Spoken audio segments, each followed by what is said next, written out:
અત્રે ઉપસ્થિત સર્વે મહેમાનગણ તેમજ આપણા બીએડના પ્રાધ્યાપકગણ તેમજ બીએડના સર્વે તાલીમાર્થીઓને મારા નમસ્કાર. એક દુહા સાથે મારી વાણીને હું શરૂઆત આપીશ. પણ વાતડિયું જોને વાતડિયું વિગતાડિયું વળી જણ જણ જુગવ્યું જડાય માનવી. અરે આ તો એડી વાતડિયું અમારી વાતડિયું જોને વિગતાડિયું રે આ તો જણ જણ જુગવ્યું.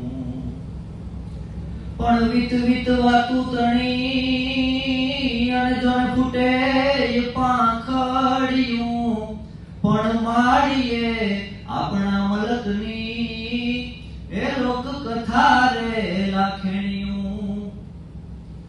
આવી તો સૌરાષ્ટ્રની કચ્છ ગુજરાત સૌરાષ્ટ્ર ગુજરાત અને કચ્છ કાઠિયાવાડની અનેક વાતોડિયું પડી છે આપણી પાસે. જેમ શરૂઆતમાં જ કીધું કે ડોક્ટર ભાવેશ ચાંડેગરા તેમણે રામાયણ ને લખી છે, મીન્સ રામાયણ ને અનુવાદ કરી છે. એવી જ રીતના રામાયણમાં એક ચોપાઈ આવે છે કે જાકે ડર સુર અસુર ડરાઈ નિશિન નીંદ દિન આંગનાઈ. આ ચોપાઈ રાવણ વિશે કહેવામાં આવી છે. એક વખત જ્યારે રાવણ છે એ સીતાનું હરણ કરવા માટે વનમાં જાય છે, ભગવાન રામ અને લક્ષ્મણ પોતે મારીચનો વધ કરવા માટે ઝૂંપડીથી દૂર જાય છે. એવામાં રાવણ આવી અને આજે ઊભો છે, પણ કેવો દેખાવ લાગે છે, રાવણ કેવો સમર્થ હતો. કવિ કાગ ઈ લોકગીતમાં એના લોક શબ્દમાં લખે છે કે કેવો રાવણ હતો. કે લેખ બ્રહ્મા લખે પૂછી પૂછી જેને હુકમ લીધા પછી વાયુ આતા. બ્રહ્માજીને લેખ લખવા હોય તો એને પૂછવું પડે રાવણને. અને મેઘ જળ વરહતા જેની આજ્ઞા થકી અને નવગ્રહો ઊંચ ને નીચ થાતા.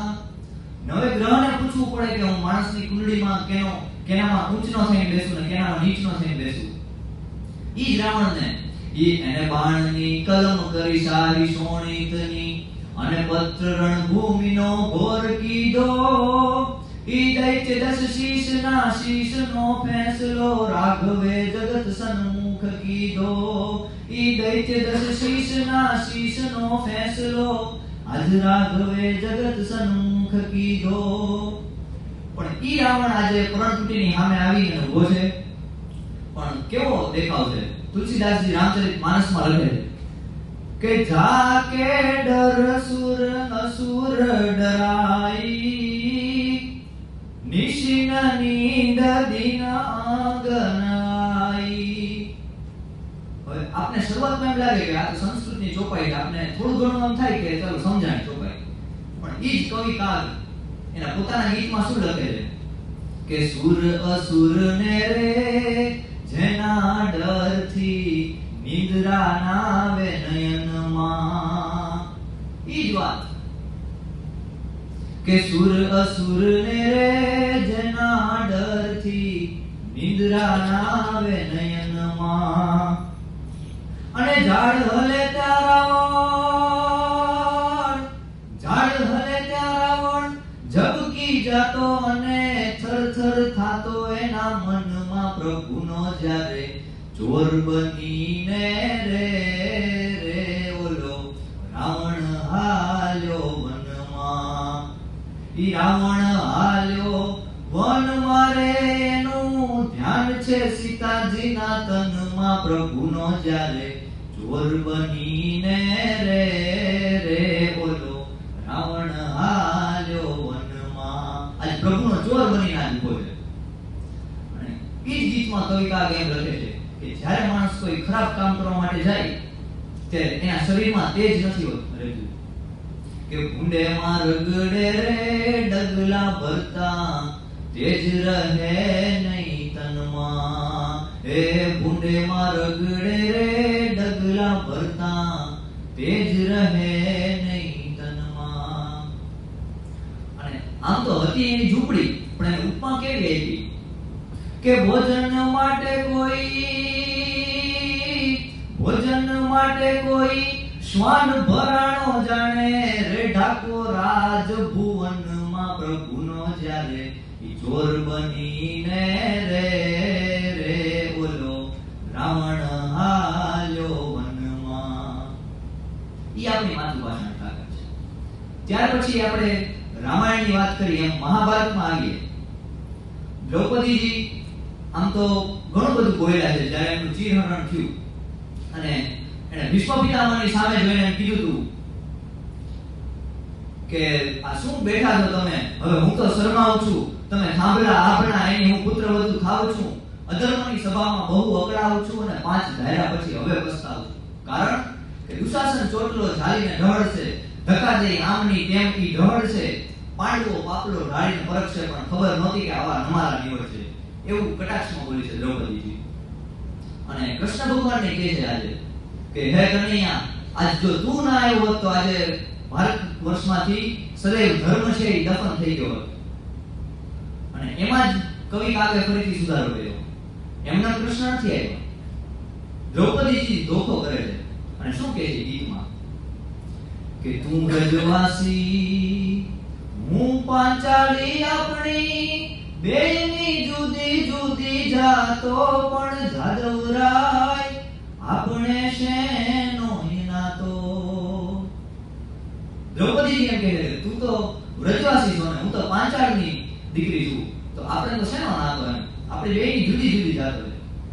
અને શું કહે છે પેલી કડીમાં કે ભીડ પડે ત્યારે કે જે બેનડી આવી કરતો તો તું વાતો, ભીડ પડે ત્યારે કે જે બેનડી આવી કરતો તો તું વાતો, વેણુ લાંપટ તારી વાણી સાંભળી, વેણુ લાંપટ તારી વાણી સાંભળી, ફોગટ જીવડો ફૂલાતો, પણ જાદવરાય આપણે શેનો હિનાતો. ફરિયાદ થઈ ગઈ, હવે કરુણતા આવી, હવે પ્રાર્થના કરે છે કે સગી બેનડી સુભદ્રા કેરો, વાળજો માં કોઈ થાતો, સગી બેનડી સુભદ્રા કેરો, વાળજો માં કોઈ થાતો, તો શામળિયા ધીરજ છોડીને વાલો,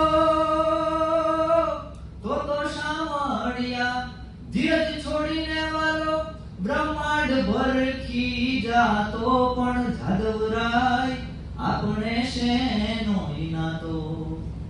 અને 3 અક્ષરનું નામ ક બોલ્યું ત્યાં તો શૈયા પર સૂતો હતો, ન બોલ્યું ત્યાં અડધમર પોગી ગયો હતો, અને ય બોલ્યો ત્યાં તો ચીર પૂરતો હતો. કેટલી ઝડપથી આવ્યો છે તમે.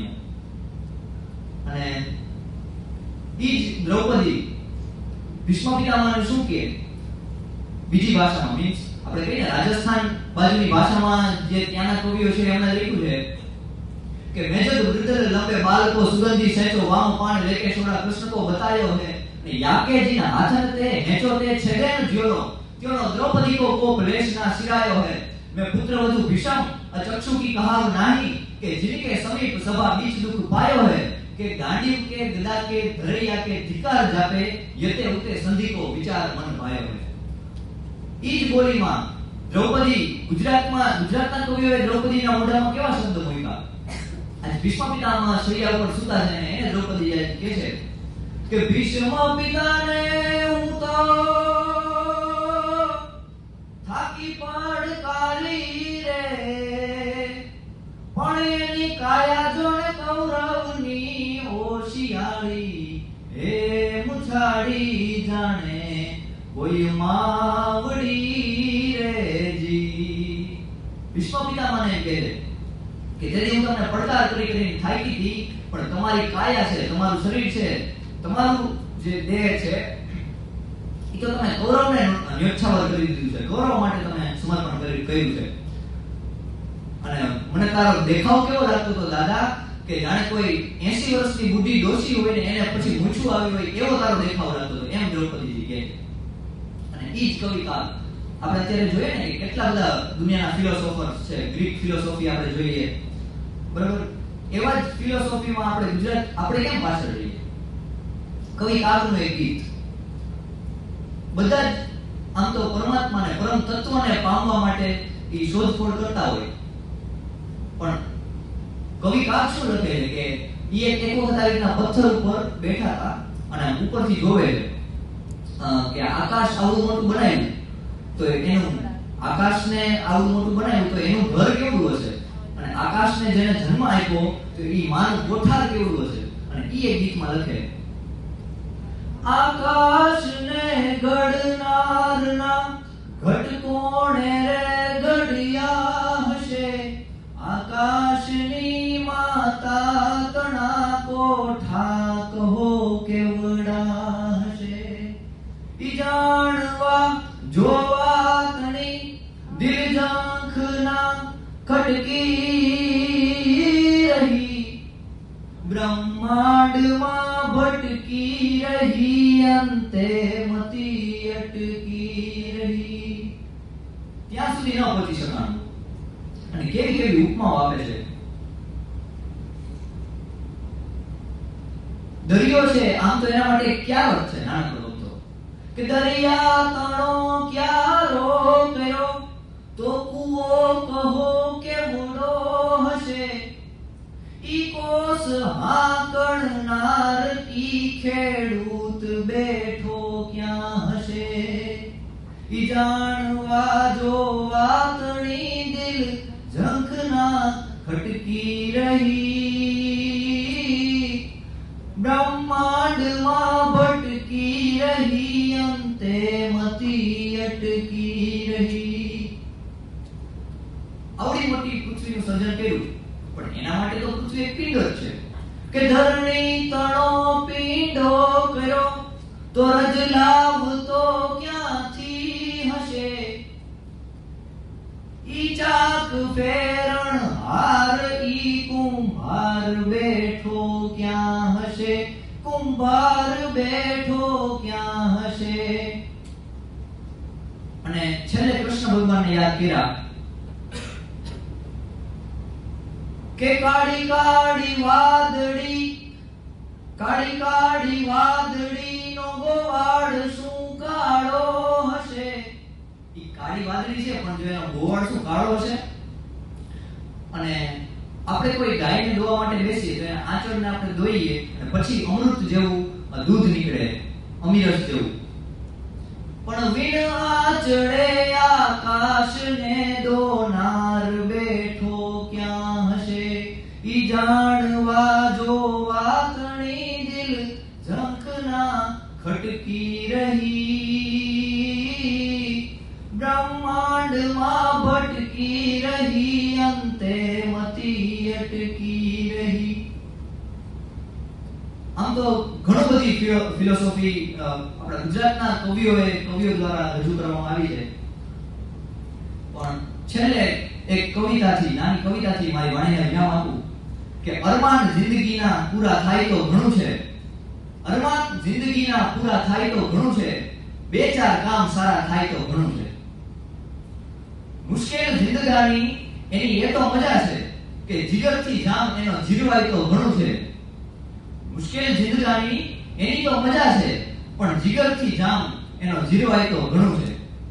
લવલેશ મોતનો ડર મુજને સતાવે પણ મહેફિલમાં ક્યાંય ખોટ મારી વર્તાય તો ઘણું છે. અને વધુ નથી અભરકો બાકી હવે જીવનમાં પણ ઇજ્જતનું કફન ઓઢી અને મરાય તો ઘણું છે. અસ્તુ.